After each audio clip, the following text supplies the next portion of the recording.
Começando mais um Rumo Certo, seja muito bem-vindo, seja muito bem-vinda. Hoje nós vamos falar sobre gestão de pessoas e gestão de produção. E aí eu recebo um especialista aqui no estúdio do canal Empreender em Brasília, está aqui comigo, Ricardo Arriel. Ricardo, seja muito bem-vindo, Ricardo. Obrigado, Sebastião. Obrigado a todos da equipe pelo convite. Estou muito feliz pela oportunidade de compartilhar um pouco dessa experiência aí com os empreendedores do nosso país. Pouco é modéstia, senhor. Você tem muita informação. Ricardo tem um histórico interessante. Eu quero justamente conhecer um pouco mais do Ricardo, sabendo um pouco da sua trajetória, do seu trabalho, do trabalho que você desenvolve hoje. Bom, ao todo são 20 anos aí da área de alimentação, panificação e confeitaria. Desses 20, 15 é basicamente lidando com pessoas, gerenciamento de pessoas, processos diretamente na fabricação, no chão de fábrica, e 5 anos aí como empresário aí de rede de cafeteria e confeitaria aqui no DF. E você vem de onde, Ricardo? Eu sou do sul de Minas Gerais, vim para Brasília em 2008. Acabei criando raízes aqui, meu matrimônio, minha família toda aqui. Mas sempre Brasília era sitiada aqui, onde a gente ficava, mas viajava o país inteiro. E você veio para Brasília para empreender? Eu vim para Brasília a trabalho, um projeto de uma empresa de distribuição de alimentos, para montar a minha primeira equipe de vendas e equipe técnica. Então, quando eu cheguei aqui, a principal ideia era fazer com que uma empresa que distribuía alimentos tivesse êxito. E naquela época eu fiquei nessa empresa durante 2 anos, ao final uma equipe de 25 vendedores, 5 técnicos e um histórico que ela tinha de negativo, 3 toneladas, passamos a vender 75 toneladas aqui por mês dentro do Distrito Federal. Mas você era um colaborador? Colaborador. Um vendedor? Eu era um técnico vendedor. E aí o dono na época, ele comprou uma ideia, eles trabalhavam com embalagens e descartáveis, e caiu no colo deles, eu falo isso, caiu no colo deles a oportunidade de também abrir aquele braço de alimentos ali para a empresa, mas eles não tinham expertise.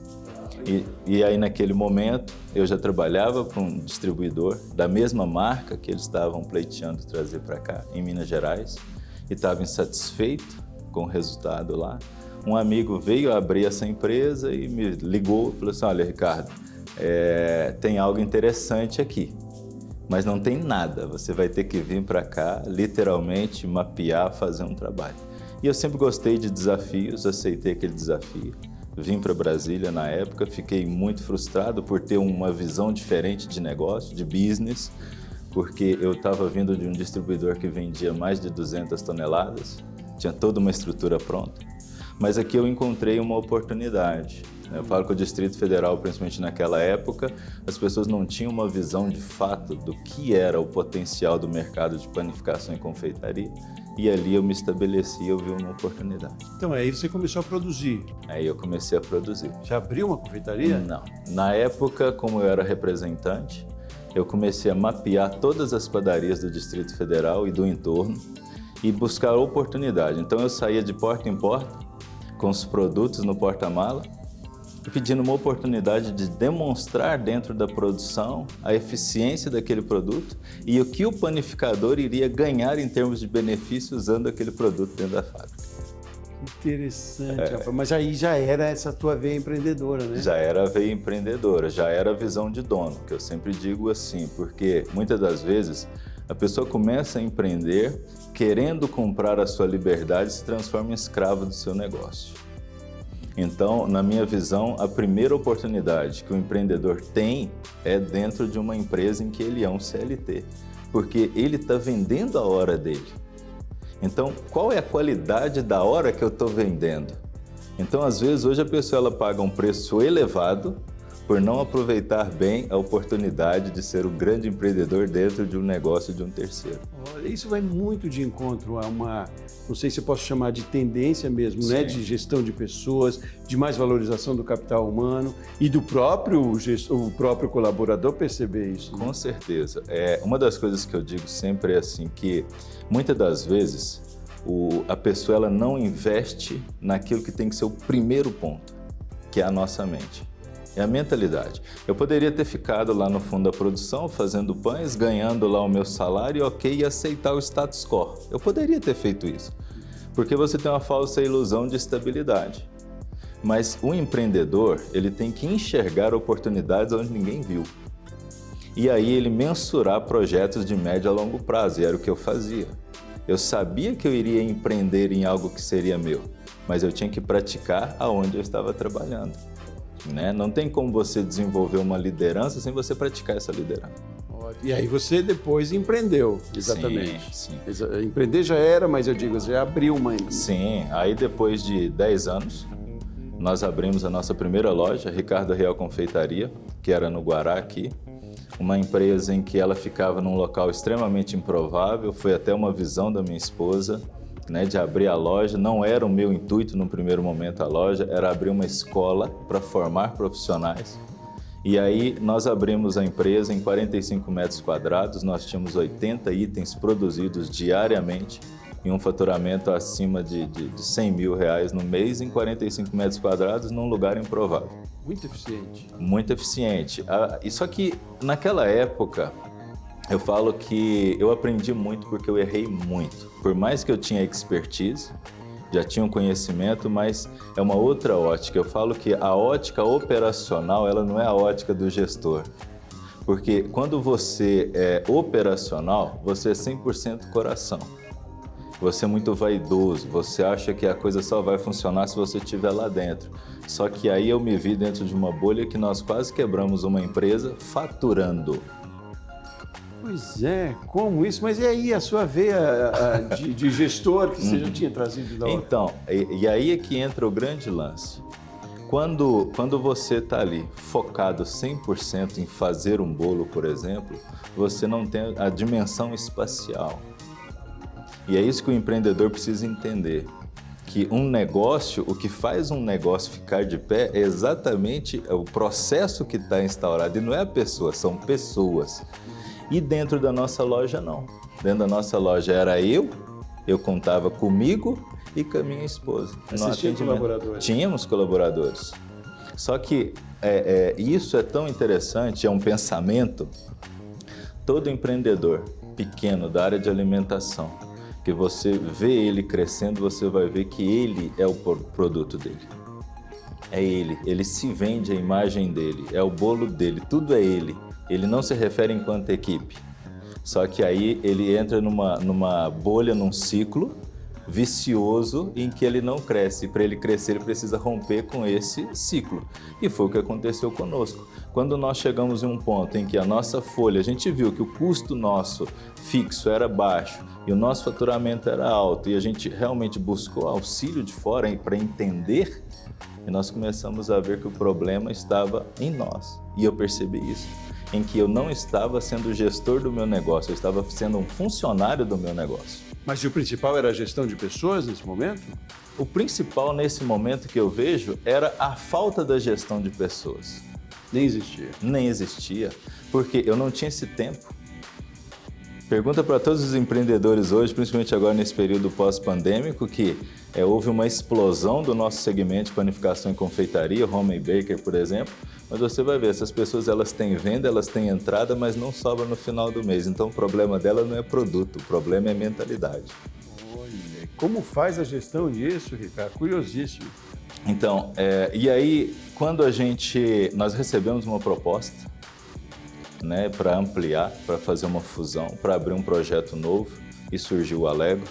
E dentro do Alegro eu quis colocar tudo aquilo que eu tinha acertado e percebido que eu estava errando na Ricardo Real Confeitaria. Alegro é uma confeitaria aqui em Brasília. Alegro é uma confeitaria e cafeteria aqui em Brasília. No plano piloto. No plano piloto, são certo. 2 unidades hoje. Só para entender, a gente está para o Brasil inteiro. E aí dentro do Alegro, o que eu fui identificando que tinha que ter para aquela máquina ser autogerenciável e não dependesse exclusivamente de mim? A primeira coisa era o espaço, divisão de tarefas, o processo antes da execução.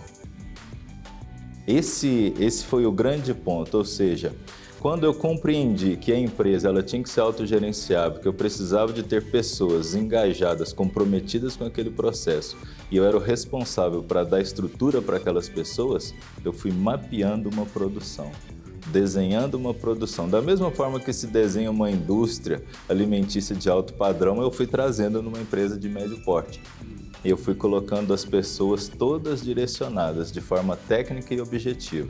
Como setorizar? Setorizar, exatamente isso. Uma setorização como se fosse a redação. Cada um assume o seu papel. Imagine um time de futebol. É a mesma forma que eu penso uma equipe de produção. Não adianta eu ter um atacante que ele é letal próximo da área, buscando bola lá na área, lá atrás. Então, muitas das vezes, quando nós não estamos bem posicionados dentro do nosso negócio, bem especificamente dentro da cozinha, você coloca um alto número de colaboradores para executar algo que às vezes metade daquelas pessoas iriam executar, mas se elas estivessem bem posicionadas. Então foi isso que eu fui fazendo. Ou seja, todos os meus erros, toda aquela parte que eu estava me afundando, eu fui trazendo como algo positivo que eu tinha que aprender. Ótimo. Quero falar um pouco mais sobre essas habilidades que você identifica nos colaboradores, tanto técnicas quanto habilidades pessoais, e do quanto isso é importante mesmo para a eficiência da empresa. Rumo Certo vai fazer um intervalo rapidinho, a gente volta já já.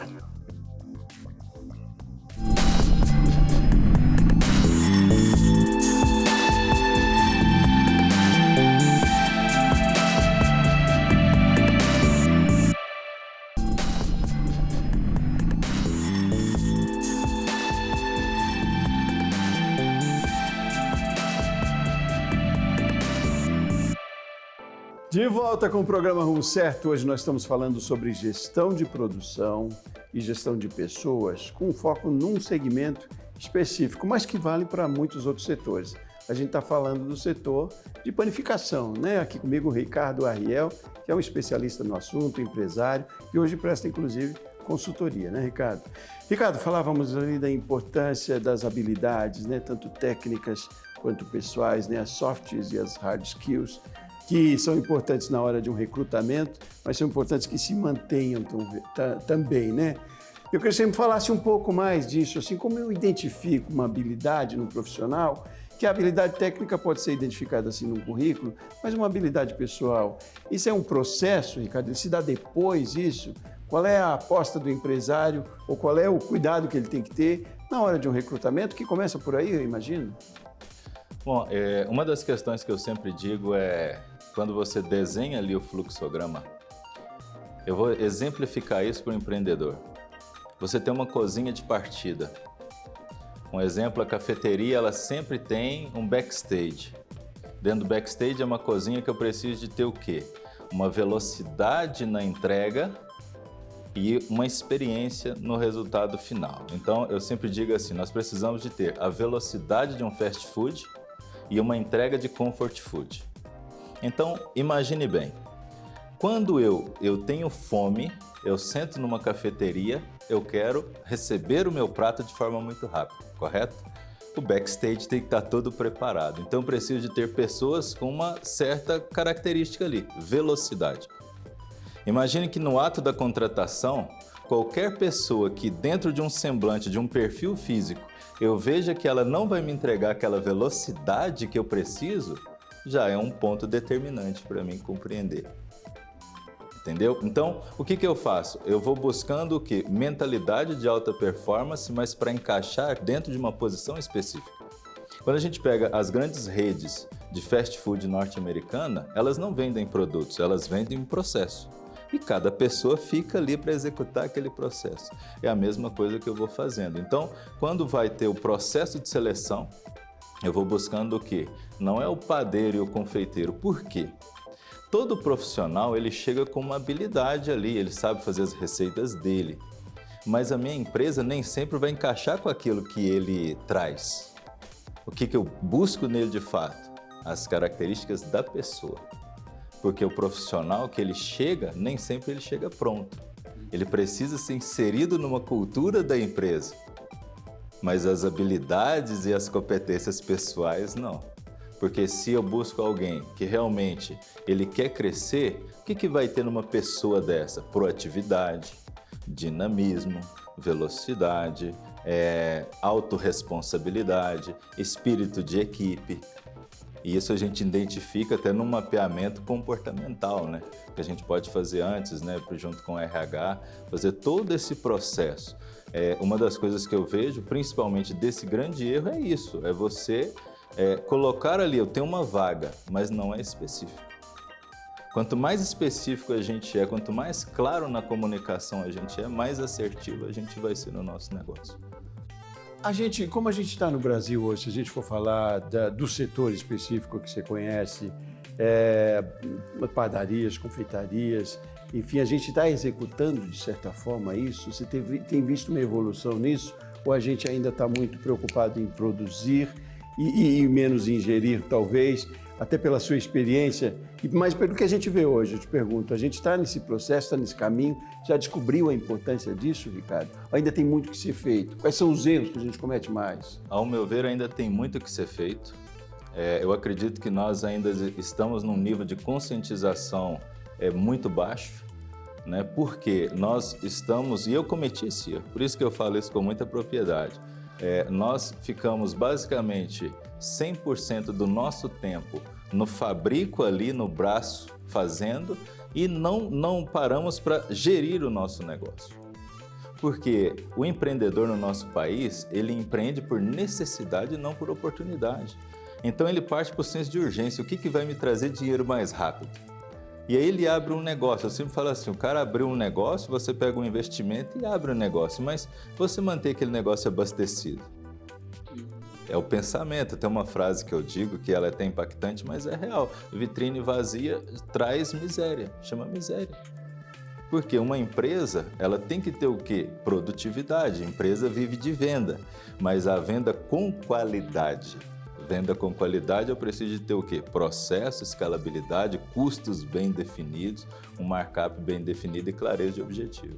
Agora, não é um grande desafio, Ricardo? Eu digo como consumidor, né? Se eu vou numa confeitaria, se eu vou numa padaria no dia a dia, e na padaria todo mundo vai às 6 da tarde, como você consegue trazer esse grupo engajado para trabalhar ali com qualidade, atendendo com qualidade, sorrindo às vezes até... Enfim, tem que ter uma dinâmica muito harmônica no momento em que é muito atribulado. É atribulado esse setor na hora de atendimento, né?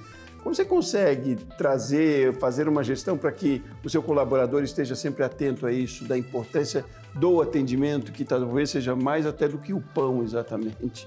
Mas eu acho muito curioso, enquanto consumidor, chego numa padaria, eu imagino que você, ou o gerente, ou o dono, esteja ali no horário de pico apavorado, porque para dar conta do recado não é fácil. E é preciso dar a conta do recado com eficiência, não é? Eu acredito assim, tudo aquilo que tem processo facilita o nosso trabalho.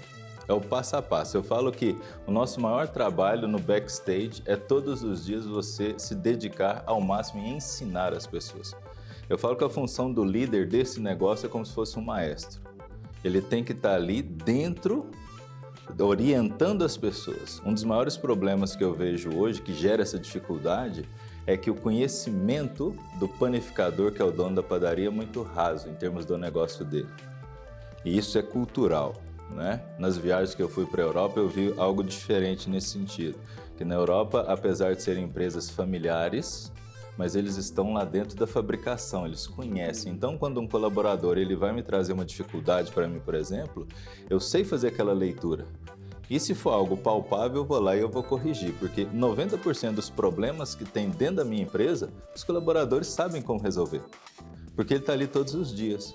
Mas o empreendedor, na maioria das vezes, quando ele ainda não tem o mindset aberto, ele é muito vaidoso. Ele acha que é só o caminho que ele fala que é o correto. É uma questão cultural. Exatamente. Então, por exemplo, eu sou um cara muito presente no chão de fábrica. E esse ser presente não é estar lá fazendo pão. É a pessoa ver que ela tem uma referência. É você ser um líder, não ser um chefe, você ser o líder. O líder, ele se envolve, ele conhece as pessoas. E isso faz uma grande diferença dentro do negócio. E eu falo que gestão humanizada não tem nada a ver com uma empresa que não tem governança. Gestão humanizada é você, eu até brinco, eu amo a minha equipe como uma mãe, mas a disciplina ela é militar. Ou seja, eles têm essa consciência, mas eu, enquanto líder, enquanto empresário, eu sou responsável para criar esse ambiente. Claro, tem que manter uma disciplina, mas com harmonia, e tem que ter uma fluência boa, é orgânico isso. É orgânico. E algo que é importante aqui, como você colocou, do atendimento, do ambiente, que é difícil, realmente o ambiente da panificação, principalmente no alto fluxo, ele é caótico. Só que aí é aquela questão, quando eu tenho um processo pré-definido e eu treino as pessoas, essa repetição faz com que as pessoas, no momento do fluxo, elas ocupem o seu espaço. Todo mundo precisa saber fazer tudo, mas naquele momento específico, ela tem que saber aonde é o posicionamento dela. É um desafio. Como é que você consegue, na sua consultoria, no trabalho que você faz em palestras também, fazer o empresário entender da importância disso, porque enquanto empresário também, de novo a gente volta, está preocupado em rentabilidade. E a gente tem que, para implantar um processo novo, é investimento e eu preciso esperar retorno desse investimento. Como acontece isso? Dá para mensurar o resultado de uma gestão em pessoas e em produção nessa linha que você defende? Com certeza. Eu costumo dizer o seguinte, quando você não tem clareza de onde você vai, qualquer caminho serve, inclusive quebrar uma empresa.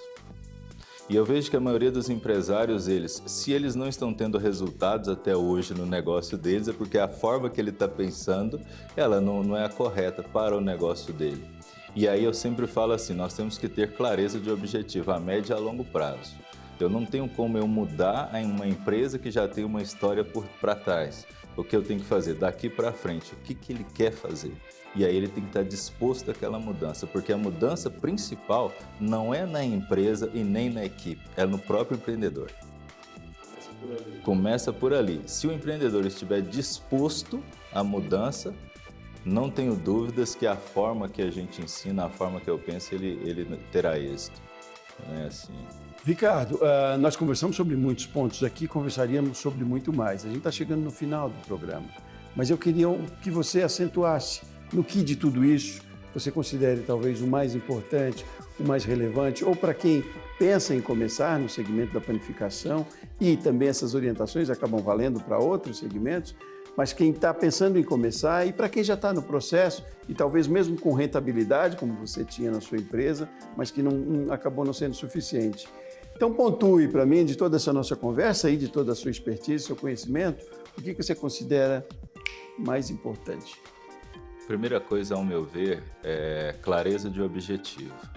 Isso é o pensamento sistêmico, né? Clareza de objetivo, o planejamento me gera ação, a ação gera o resultado. Ou seja, antes de qualquer coisa, eu preciso de fato saber para quê e por que eu estou empreendendo. Se for apenas de uma questão financeira, na maioria das vezes você vai ficar frustrado na primeira, porque o resultado ele não vem de imediato. Você precisa plantar, esse é um ciclo da vida. Eu preciso plantar hoje para colher amanhã. Só que existe entre o plantar e o colher um processo, uma caminhada. E eu preciso estar sempre fiado com o meu propósito lá na frente. Buscar trazer a equipe de forma muito clara, montar uma equipe enxuta, engajada. Isso dá um pouco de trabalho, mas não é impossível.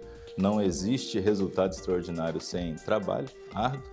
E essa clareza de fato e essa disposição para empreender. O empreendedor ele tem que estar disposto a todos os dias buscar a sua melhor versão. E se não souber por conta, buscar conhecimento, buscar consultoria, buscar quem informe também, né, Ricardo? Com certeza. Muitíssimo obrigado pela sua participação aqui, foi de um ganho enorme e altamente produtivo. Venha sempre, volte sempre. Prazer em conhecê-lo, parabéns pelo seu trabalho. Prazer todo meu, eu que agradeço a oportunidade e quero aí dizer para você, pequeno e médio empreendedor, que siga no caminho, porque seguramente você terá êxito e prosperidade se você seguir o passo correto. Não preciso dizer mais nada, preciso me despedir só. Muitíssimo obrigado a você também que ficou com a gente até agora. Rumo Certo volta amanhã. Um abraço grande, até mais.